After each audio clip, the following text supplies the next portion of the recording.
Tout est plus facile quand tu regardes la scène depuis ton canapé, alors que eux, ils sont sous la pluie, dans une forêt, à en avoir marre. Bonjour Mailleux, Salut Dao.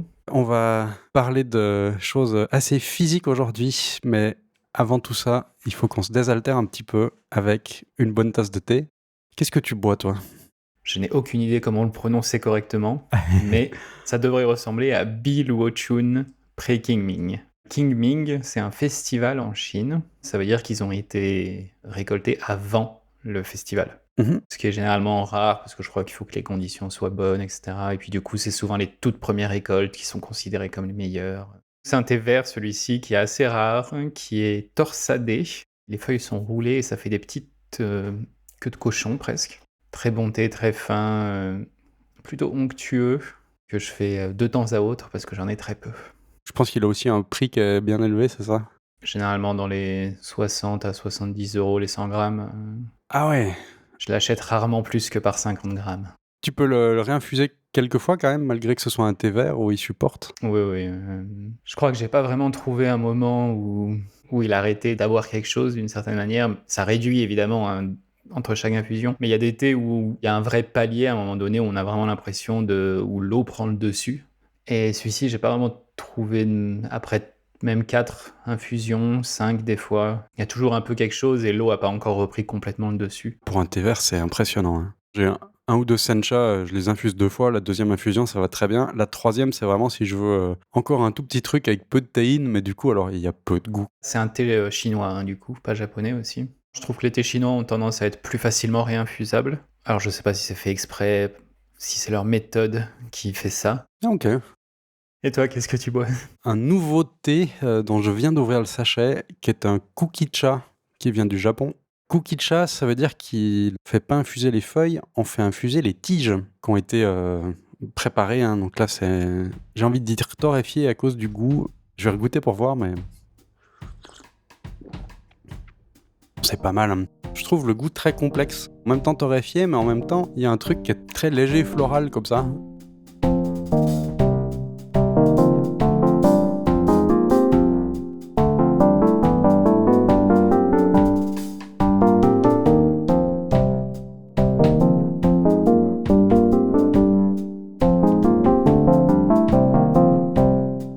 Sujet du jour, une épreuve physique que j'ai découverte, mise en image dans une petite série de 4 vidéos, je crois, le séjour essentiel. 4 vidéos plus la review qu'il fait derrière, donc...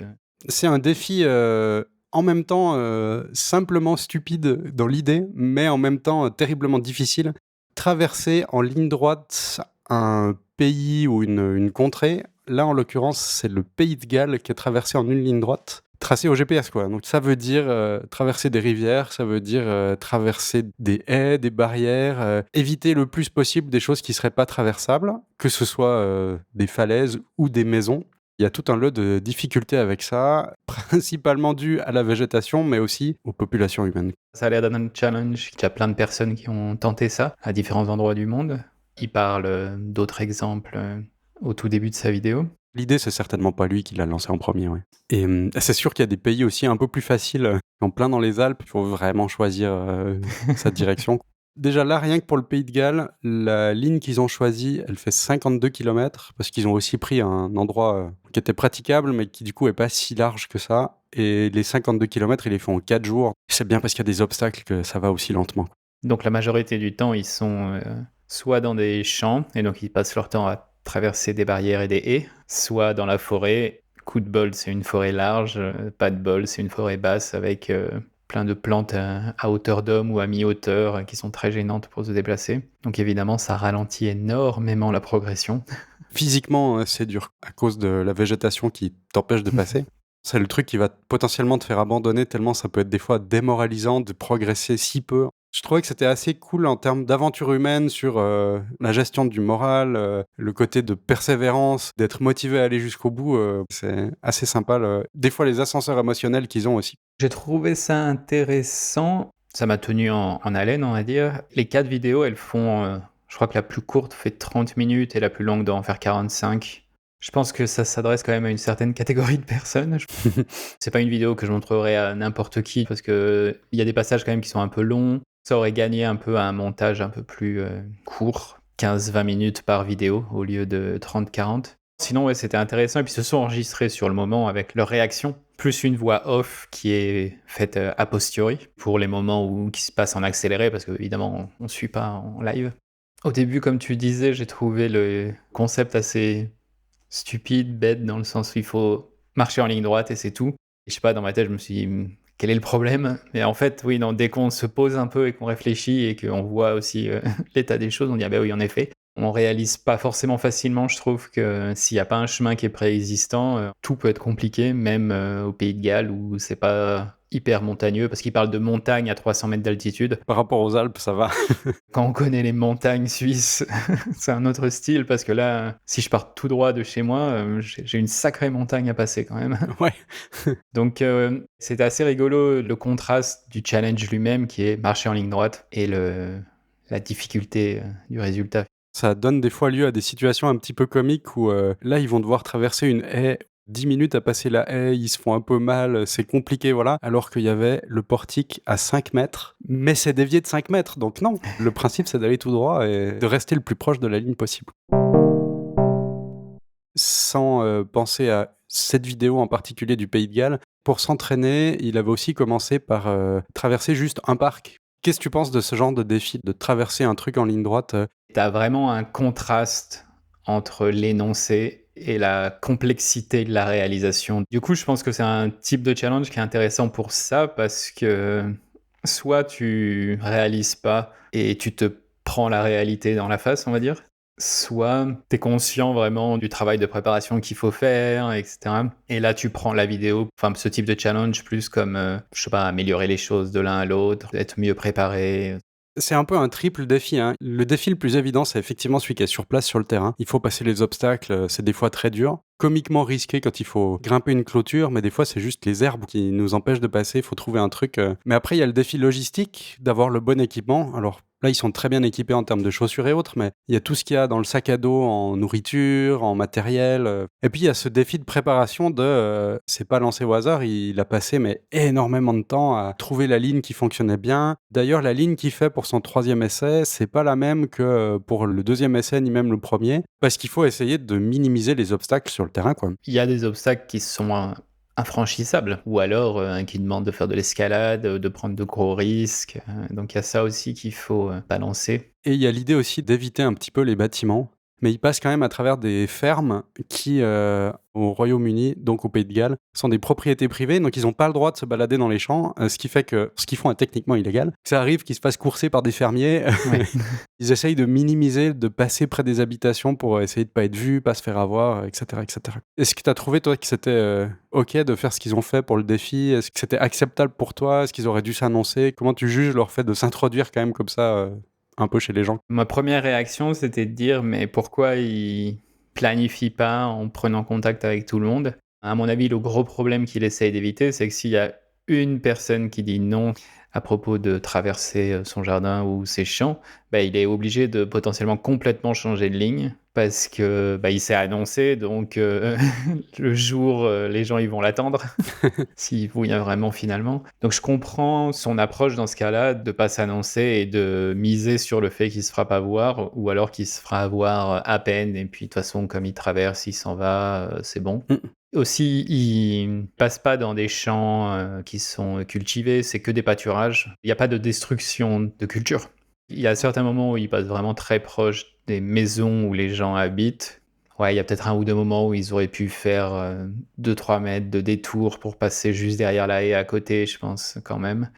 Mais sinon, ça m'a pas forcément choqué tant que ça, mais chez mes parents, avant, notre maison était sur un chemin de randonnée, donc on était un peu habitués à voir des gens aléatoires débarquer dans le jardin. Maintenant, c'est plus le cas, les cartes étant mises à jour, et puis tout le monde a jeté ses vieilles cartes et acheté les nouvelles. Mais à une époque, c'était un peu courant, donc c'est vrai que dans ma tête, c'est un peu, oui, un randonneur qui passe, je m'en fiche. Dans le contexte, là où ils sont, c'est sûr que c'est pas vraiment des coins à chemin de randonnée. Dans ce genre de cas, je pense que les gens qui habitaient, s'ils avaient vu, ça les aurait beaucoup plus surpris que ce que moi je pense, en tout cas. Au final, c'est quasiment jamais arrivé, apparemment. En passant vraiment dans des endroits habités, ils se sont pas fait attraper. Toi, c'est quelque chose qui t'a fait réagir? Bah, tout ce qui est les agriculteurs dans les champs dans lesquels ils passent, non, ça, il y a vraiment aucun problème parce que et ils sont pas là pour faire des dégâts, ils sont pas là pour voler des bêtes, c'est pas des cultures, donc ils sont pas en train de détruire des choses. Après, bon, je peux comprendre que ça surprenne et puis que les agriculteurs posent des questions, mais voilà, tu vois, interloquer pour faire: «Vous faites quoi?» entendre l'explication et puis laisser passer, moi, ça m'irait très bien. Il y a d'ailleurs un agriculteur en particulier, à un moment, qui est vraiment énervé. Ouais. Lui, je trouve que sa réaction était un peu trop forte de vouloir vraiment les foutre dehors, voilà. Sans même trop écouter ce qu'ils avaient à dire, en fait. Après, 1 ou 2 fois, ils passent vraiment dans le jardin des gens, alors qu'ils auraient pu faire une petite déviation de quelques mètres. C'était, à mon avis, une déviation acceptable. Est-ce qu'on est vraiment, on respecte la règle au plus proche? Est-ce qu'on est au plus proche de la ligne, voilà? Où est-ce qu'on met le curseur? Il y a pas une intention négative dans tout ça, évidemment. Et je suis d'accord avec toi sur le fait de poser la question ou pas. Je pense que c'est mieux qu'ils demandent pardon que de demander la permission en avance, parce que si quelqu'un dit non, c'est foutu. Alors que s'ils demandent pas, eh ben, déjà, ils se font peut-être pas voir ou ils se font pas attraper et puis ils arrivent à faire la mission, ce qui est plus important à mes yeux. Il y a aussi le côté tension. Est-ce qu'ils vont se faire voir? Est-ce que... Ah, Il y a évidemment tout un truc autour de ça. Potentiellement, ça veut dire que ça annule complètement la mission, comme ils disent. Il y a beaucoup de moments où juste avant de passer un champ, ils se cachent un peu, ils regardent. Est-ce qu'on voit des machines qui bougent ou pas? Non, bon, allez, on y va, il n'y a personne. Donc il y a cet élément de tension qui est ajouté aussi, oui. pour que les personnes qui nous écoutent, qui n'ont pas vu la vidéo aient une idée, donc ils sont habillés entièrement en tenue militaire, camouflage, voilà. Pour des raisons de c'est du matériel solide. On peut marcher dans des branchages et pas déchirer, tous ses vêtements. Ouais. Les personnes qui les verraient passer vont voir passer, 2 militaires. C'est l'impression qu'on a de l'extérieur. Qu'est-ce que tu as pensé de leur préparation plus logistique, des erreurs un peu que tu penses qu'ils ont fait pendant cette version de leur mission? Dans l'ensemble, il y a quand même une grosse préparation. Rien que sur la carte, d'avoir, tracé, 150 lignes pour essayer de trouver le meilleur truc. Ils vérifient, le niveau d'eau des rivières, ils vérifient aussi un peu l'état de floraison des choses. Alors ça, ils connaissent plutôt par rapport à la météo, pour être sûr que tout soit pas en fleurs et en train de pousser, quoi. Il y a toute une vérification du dénivelé avec, les dégradés de couleurs, que, certains experts en images satellites arrivent un peu, à avoir une estimation. Est-ce que, ce sera très fort ou pas, plus toutes les cartes, quoi. Donc ça, ils sont très bien préparés. Ouais. Pour le côté matériel qu'ils ont sur eux, ils ont l'air d'être aussi super au point avec des trucs résistants, tout ça.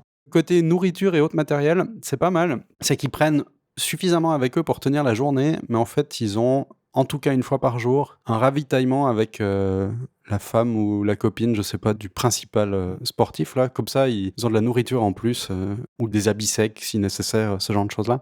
Par contre, il y a un problème le jour 3 avec leur GPS dont la batterie se vide. Ça manquait un peu de redondance à ce niveau-là. C'est surtout cette histoire de GPS qui m'a surpris. Sur tout le reste, ouais, ils étaient hyper préparés parce que comme tu dis, il a passé des jours et des jours à regarder la carte, tracer des lignes, voir par où elle passait, s'assurer que tout soit franchissable, enfin, un travail de préparation sur plan qui est assez impressionnant. Toute la logistique de ravitaillement, etc. était très bien pensée aussi. Chaque jour, apparemment, ils avaient un point de rencontre principal, mais ensuite 2 ou voire 3 autres points de rencontre alternatifs prévus d'avance. Comme ça, ils pouvaient juste dire rendez-vous au point 1B au lieu du 1. Donc ça, c'est assez impressionnant. Mais ouais, le GPS, c'est vraiment un truc qui est critique pour leur mission parce qu'ils ont besoin de prouver qu'ils ont suivi la ligne Et de savoir où ils sont. et de savoir où ils sont. Et le GPS, ils ont la ligne qui est dessinée dessus et puis eux, ils vont essayer d'y coller le plus possible. Sachant que comme c'était critique, je suis un peu étonné qu'ils en aient pris qu'un. J'en aurais forcément pris 2. Et si possible avec des types de batteries différentes.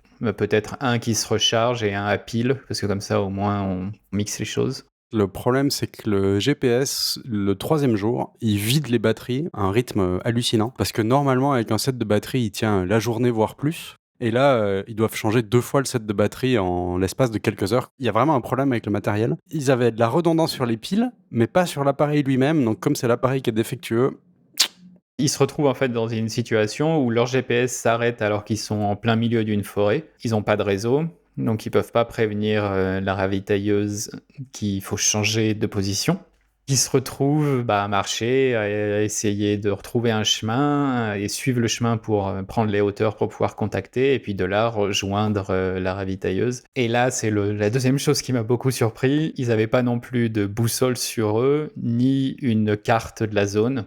Et ils se sont totalement perdus à marcher très très longtemps, 2 ou 3 fois la distance. Je sais plus ce qu'il dit, mais c'était quand même C'est énorme, hein. assez impressionnant. Ils font un énorme arc de cercle en fait au lieu d'aller tout droit. Parce que lui comptait un peu sur le fait qu'il saurait se repérer. C'est ce genre de choses qui m'ont étonné. Il y a une grosse préparation en amont, mais j'ai l'impression que sur le moment, les deux n'utilisaient que leur mémoire en fait pour savoir quoi faire. Mhm. Et qu'est-ce qui est prévu dans cette journée. Alors que je me dis qu'ils auraient pu avoir une carte des lieux et une boussole. Dans le cas du GPS qui tombe en rade, ça demande toujours qu'il faut remplacer le GPS, mais au moins ça veut dire que t'es pas perdu. Tout à fait. Il y a 2 choses qu'il faudra améliorer. Si tu as un appareil qui est critique pour le succès de ta mission, il t'en faut 2, il t'en faut pas un. Et si tu risques toi-même de te perdre, il vaut mieux quand même avoir au moins une boussole et une carte pour faire du low-tech, mais qui n'a pas besoin de batterie et qui, lui, sera toujours fonctionnel, juste pour ta survie personnelle, là, dans ce cas-là. Il faut, je pense, très bien préparer son sac pour qu'il soit le moins lourd possible avec le plus d'affaires possible. Mais un GPS en plus, c'est sûr que c'est tellement essentiel au succès de l'opération. Parce que là, ils ont eu un problème technique, mais il aurait pu tomber, il aurait pu se casser en tombant, et ils auraient pu le perdre parce que plouf dans l'eau et il est parti. Donc bon, là, ils n'ont pas de solution de secours. Des feuilles et une boussole, pas besoin de beaucoup de feuilles. Puis la boussole, ça pèse pas lourd non plus. Enfin, ça va quoi, dans le sac. J'ai été un peu surpris et dans la vidéo, sa première réaction quand le GPS foire, c'est de dire « Ah, il nous faut un téléphone satellite ». Pour pouvoir téléphoner à la ravitailleuse pour dire que c'est bon, t'inquiète pas, on aura du retard, mais ouais. Non, il me faut un deuxième GPS. Parce que là, pour le coup, un téléphone satellite, c'est lourd, hein, parce que c'est des gros trucs. J'aurais pu croire que, tu vois, leur solution de sauvegarde, c'est qu'ils aient... parce qu'ils ont quand même des téléphones avec eux pour appeler leur ravitailleuse, tu vois, et donc du coup, qu'ils utilisent le GPS du téléphone. Sauf que, s'ils avaient fait ça, ils se seraient pas perdus après. Donc ça veut dire qu'ils ont même pas fait ça, en fait. Je sais pas s'ils avaient des smartphones. Il me semblait que le téléphone qu'il utilisait, c'était comment on appelle ça? Un dumb phone maintenant, c'est ça? Faudrait que j'aille regarder, alors peut-être que je me trompe, hein. C'est plus facile a posteriori. Et puis nous, on est dans le salon en train de les regarder faire. Ouais. Donc je comprends qu'on puisse oublier ce genre de choses, évidemment. Parce que la manière dont il en parle, c'est super important pour lui d'y arriver. Je suis étonné de ce contraste entre la manière dont il en parle et il prend ce qu'il est en train de faire et certains éléments qui me paraissent critiques qui auraient dû être redondants. Ouais. Et pour la sécurité et la survie aussi. Je pense qu'il comptait sur ses capacités de repérage, sauf que au moment où le GPS tombe en panne, la nuit est en train de tomber, ils doivent absolument rejoindre sa femme qui va les ravitailler. Du coup, il est en panique et les deux, ils sont fatigués de la journée. Ils ont le stress de ça et ils prennent des mauvaises décisions, mais ils s'engagent sur une route. Après, non, en fait, ça va pas, ils reviennent en arrière. À un moment, ils s'engagent limite dans la bonne direction, mais ils pensent que c'est pas ça, donc ils prennent une mauvaise direction. Enfin, c'est une série de mauvais choix. On a tendance à oublier surtout qu'on ne sera jamais dans des conditions idéales dans ce genre de moment. Dans son cas, il est très bon en repérage. Il fait même des géoguesseurs physiques, on va dire, où il se fait poser à un endroit aléatoire au UK sans savoir où il est, avec les yeux bandés, etc. Et il est censé trouver de lui-même où il est physiquement. Waouh. Oui, il est bon pour ça, sauf que dans ces conditions-là, il n'est pas perdu, il n'y a pas d'enjeu, à part arriver à trouver où il est. Il n'est pas contre la montre, il n'y a pas une troisième personne qui est dans l'histoire et dont il a peur qu'elle tente d'aller les chercher et qu'elle, elle se blesse. Enfin, il y a tout un truc comme ça aussi qui se met en place. Forcément, dans ces conditions-là, généralement, on prend mauvaise décision sur mauvaise décision. C'est quelque chose qui est assez commun chez beaucoup de gens, hein, de se dire ah mais c'est bon, moi je sais faire ça, il y a aucun souci. Mais de pas réaliser que le contexte va être tellement différent qu'il vaut mieux avoir une ou deux alternatives sous la main plutôt que de seulement se baser sur nos capacités. Il le dit lui-même en plus dans le commentaire de la vidéo, hein. Il décrit le chemin qu'ils ont fait, mais il dit lui-même qu'est-ce qu'on a pris comme mauvaise décision, qu'est-ce qu'on a fait comme erreur et autres. Enfin, donc il le sait qu'il a fait n'importe quoi par après, mais sur le moment, ouais. Comme tu dis, on s'en rend pas compte quand même. Est-ce que c'était le pire moment ou est-ce qu'il y a eu d'autres moments pour toi qui étaient plus difficiles, plus dangereux, qui t'ont plus mis en doute sur leur capacité de finir la journée ou juste de rester en bonne santé? Je pense que c'est le pire moment. Ça a lieu vers la fin. C'était une journée qui avait démarré de manière hyper optimiste. C'est la fin, on va réussir le challenge parce qu'on a passé le plus dur, etc. Donc c'était assez enfin, en termes de motivation et en termes de morale, je pense que ça devait être assez compliqué. En plus de ça, il s'était foulé la cheville quelques jours avant. Dans ce contexte-là, sans GPS, sans possibilité de contact, avec une cheville foulée, tout ça qui a lieu, ça aussi ajoute un risque pas de survie non plus, parce qu'ils sont pas vraiment au milieu de rien du tout, Il y a un moment, ils ont quand même rejoint des routes normales, hein. mais en tout cas de santé, clairement, parce que il a dû bien pousser sur son pied. Je pense aussi, ils commençaient quand même un peu à manquer d'eau. Ils se rechargent en eau normalement dans des rivières, des fontaines, des machins. D'ailleurs, il a tout un système de filtration, hein. Avec le stress, ils ont pas non plus dit: «Ah tiens, on va prendre 10 minutes pour, aller remplir nos gourdes», certainement pas de quoi se mettre en danger de mort, mais peut-être de quoi se mettre en danger de blessure en tout cas et de pas être bien après. Et puis bon, ben, sa femme qui l'attendait pour les ravitaillements, lui, il était en stress elle aille les chercher et que du coup, elle prenne des risques inconsidérés. Ce qu'elle a pas fait d'ailleurs, je trouvais ça très drôle. Quand il la rejoigne enfin, elle est tranquillement en train de lire le bouquin dans sa voiture. Bah non, je m'en faisais pas, c'est bon. Ce qui est bien d'un côté, parce que quand tu es la personne de support, d'une certaine manière, c'est risqué de se dire je vais tenter de les retrouver, parce que si toi t'es plus là quand eux ils arrivent, tu te retrouves dans des situations de chassés-croisés qui sont pires que... Peut-être qu'elle était inquiète, mais au moins elle a fait quand même le bon choix de non, je bouge pas, c'est eux qui me trouvent, c'est plus sûr. Pour toi, donc c'est aussi le moment qui a été, à ton avis, le plus dangereux, ou il y a un autre moment? Ouais, je pense que c'est le moment le plus stressant quand même pour eux, en termes de stress global et de tension. Après, j'hésite quand même un tout petit peu, justement, quand il se foule la cheville le deuxième jour, c'est une grosse foulure. D'ailleurs, on voit plus tard, il a un gros bleu qui Ouais, devient bien violacé. c'est impressionnant. Qu'est-ce qu'il a dû avoir mal et j'espère qu'il s'est pas durablement après endommagé la cheville, mais c'était un gros risque quand même qu'il a pris de prendre des antidouleurs et continuer. Bel exemple de gestion du moral justement, comment il gère ça, mais je pense que j'aurais pas pris le risque. Je me serais arrêté là en fait. J'ai été un peu surpris par leur gestion de ça. L'épisode du fermier, ils sont sous adrénaline, hein, globalement. Ils poussent, sans se rendre compte, ils font beaucoup plus que prévu. Et je crois qu'ils se foulent la cheville juste avant qu'ils se rendent compte qu'ils sont en avance. J'ai été un peu étonné qu'ils ne prennent pas un break un peu plus long et que dans les zones type pâturage, ils se fassent pas soutenir par son pote. Pas forcément complètement à cloche-pied, mais au moins pour enlever une partie du poids pendant qu'ils marchent. Et dans les zones de forêt où là, ils peuvent pas être côte à côte, ils sont obligés d'être l'un derrière l'autre, qui tentent de minimiser en fait sa blessure. Dans les premiers instants, si tu prends un peu plus soin, il y a quand même un peu plus de chances que ça se résorbe un peu plus vite, au lieu de tout de suite continuer à réappuyer. J'étais un peu étonné de ça, mais en même temps, il faut pas oublier que dans les pâturages, ils sont quand même obligés d'avoir un certain rythme, parce qu'ils ont pas envie de se faire choper.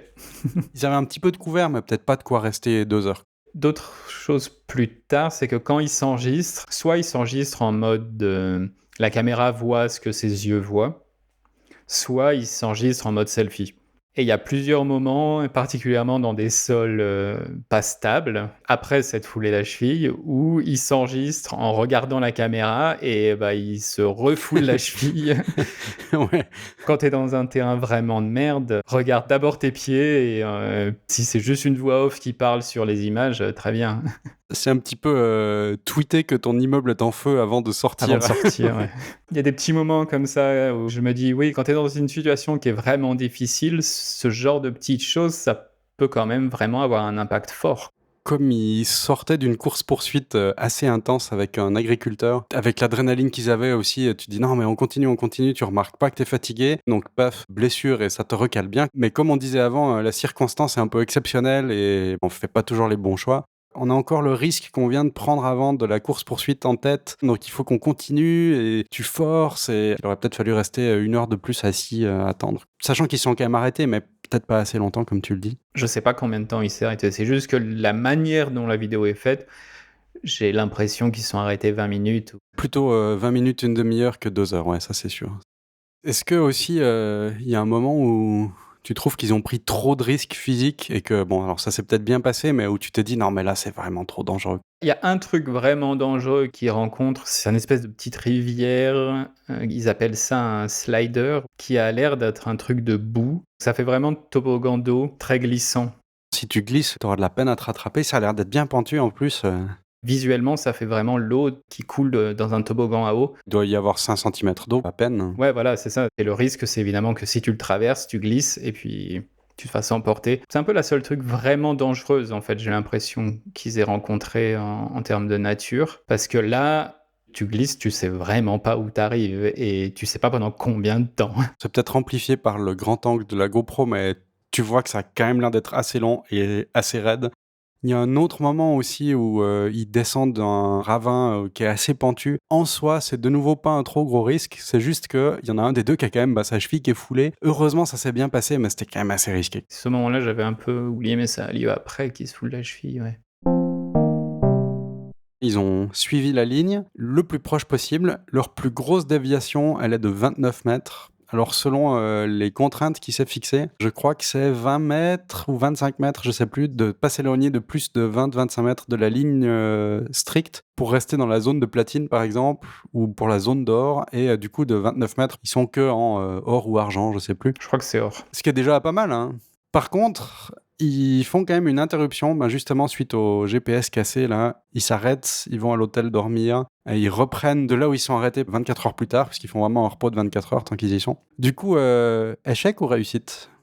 Moi, ça m'a pas choqué qu'ils fassent ça parce que ils repartent du point où le GPS s'est arrêté et ils continuent la ligne. Alors c'est sûr qu'ils l'ont pas fait en une fois.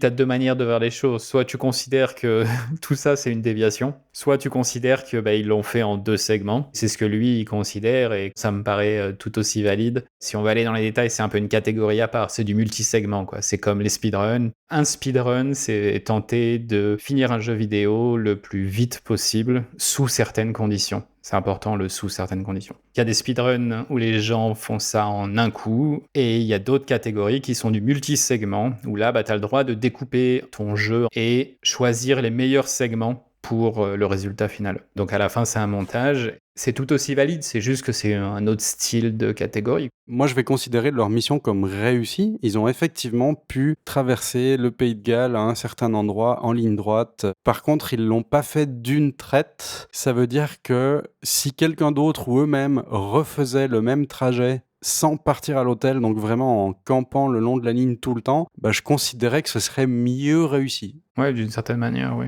Alors que les tentatives précédentes, vu que ça c'est la 3e, ils n'ont pas été jusqu'au bout en fait. Il n'a pas choisi de revenir non plus, je sais pas, 2 semaines après pour revenir au point là où il s'était arrêté. Mais Ils ont fait un break de 24 heures au final, ce qui est pas non plus énorme, je trouve. S'il était parti pendant 2 semaines, un mois, il revient après, là c'est un autre essai. 24 heures de pause alors qu'il avait une cheville foulée, etc. Je pense que ouais, c'est honnête. il y avait que ça à faire en vrai. On voit que s'ils n'avaient pas eu un enchaînement un peu de mauvaise préparation, pas de chance, ils auraient pu le faire en une traite. Je pense, ouais.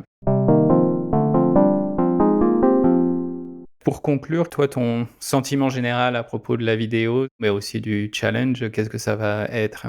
Sur le challenge lui-même, j'aime bien cette petite idée qui est effectivement, comme on l'a déjà dit, toute simple, mais qui fait se développer énormément de choses derrière. Il y a ce petit côté de réflexion pour trouver une solution, jusqu'au défi physique que je trouve vraiment intéressant. La série de vidéos en elle-même, parfois, c'est peut-être un petit peu long. Je trouve qu'il y a quand même une histoire qui est racontée qui est quand même assez intéressant à suivre. Avec ces ascenseurs émotionnels de « Ah oui, tout va bien, c'est bon, maintenant on est sorti d'affaires ». Là, il met la vidéo en pause et il y a juste sa voix off qui fait « Ou alors, c'est ce qu'on croyait, attendez 2 minutes ».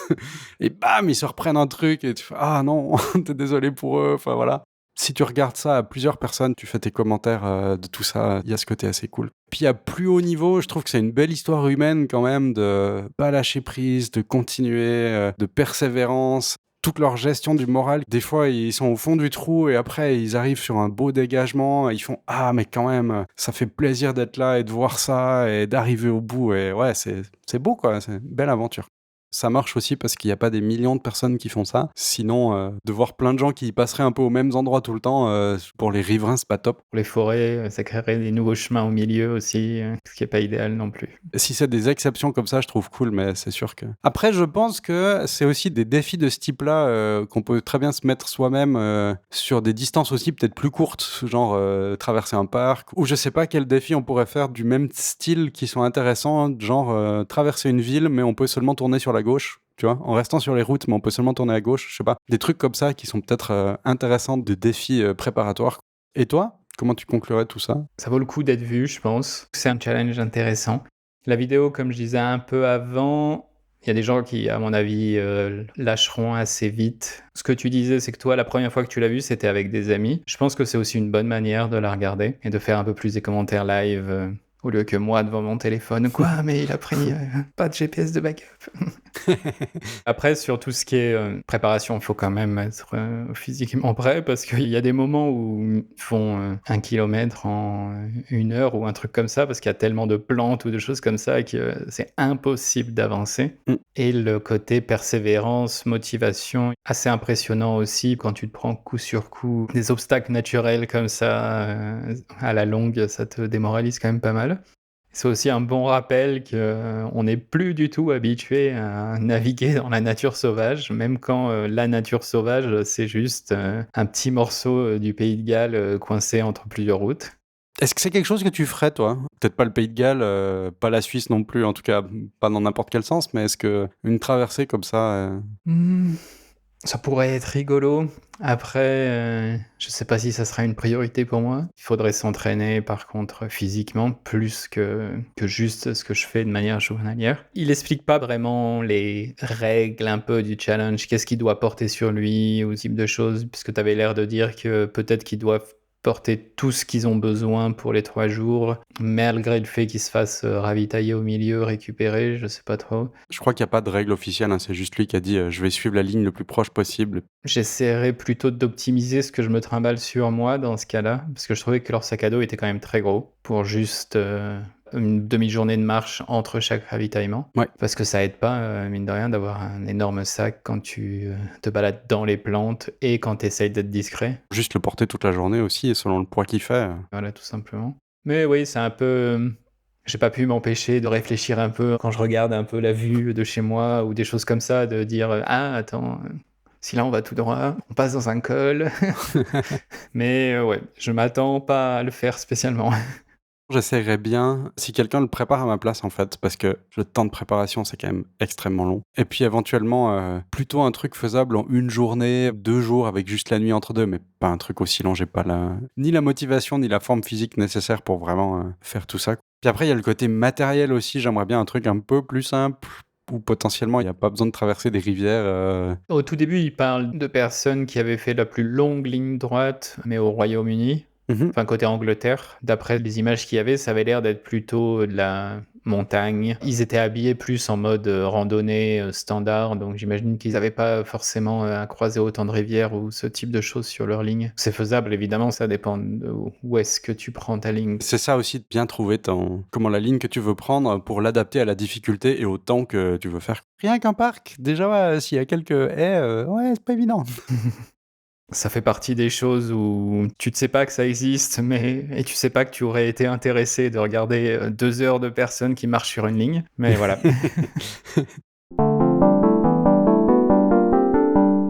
Sur ce, on va se quitter pour aujourd'hui. Pour les personnes qui nous écoutent, n'oubliez pas que si l'épisode vous a plu, vous pouvez aussi partager l'épisode avec les gens que vous connaissez pour faire découvrir le podcast à d'autres gens. Évidemment, laissez des commentaires si ça vous intéresse. Dans les applications que vous utilisez, souvent, il y a des favoris, des choses comme ça.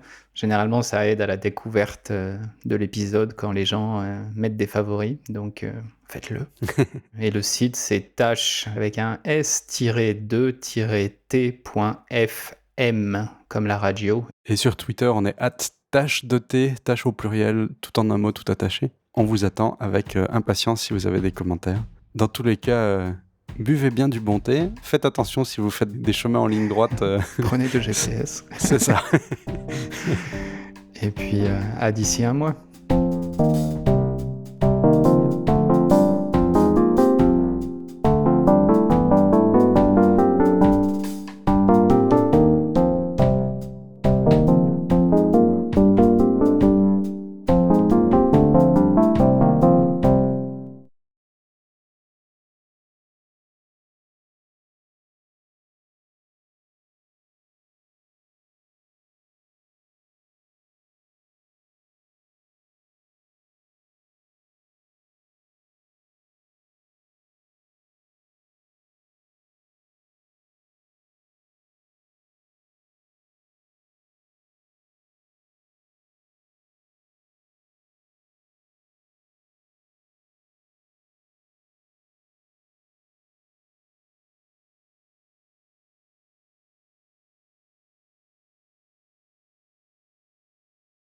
Quand ils se font repérer ou quand ils ont un doute de se faire repérer parce qu'ils ont vu qu'il y avait des agriculteurs dans leur champ en train d'être là sur leur machine et autres, est-ce qu'ils ont intérêt de courir ou est-ce qu'ils ont intérêt de marcher? Mais je pense que marcher, c'est moins suspicieux puisque ça fait pas quelqu'un qui se cache ou essaye de pas être vu. En confiance, on a le droit d'être là. Comme on l'a vu dans l'un des jours, il y a apparemment beaucoup de paysans qui sont pas très chauds pour que leur pâturage soit traversé. Non. Dans certains cas, je pense que peut-être que courir, oui, c'est peut-être qu'il y a le plus de sens sur le moment. Mais de manière générale, je me dirais que si tu marches, c'est que tu es un peu plus confiant et entre guillemets en droit de. Ouais. Même si techniquement, tu n'as pas le droit, hein, d'après les lois locales apparemment. Mais au moins, tu as ce côté je m'en cache pas, quoi. T'as un avis aussi ou c'est à peu près similaire que ce que je pense? Si t'es en train de courir, c'est que tu fuis. C'est louche quand même. Aussi, ça bouge plus, donc on va plus facilement remarquer des choses qui bougent. Autant marcher d'un bon pas, mais juste marcher. La course, c'est plutôt ok, là, on sait qu'on a été repéré, on a quelqu'un qui nous a crié dessus pour dire Eh, vous là Bon, alors d'accord, fuyons. Mais autrement, même si c'est quelqu'un juste qui s'approche pour poser des questions, marcher d'un bon pas, ça fait non, c'est légitime. Tant qu'il n'y a pas d'agressivité, si on veut bien, autant, ouais.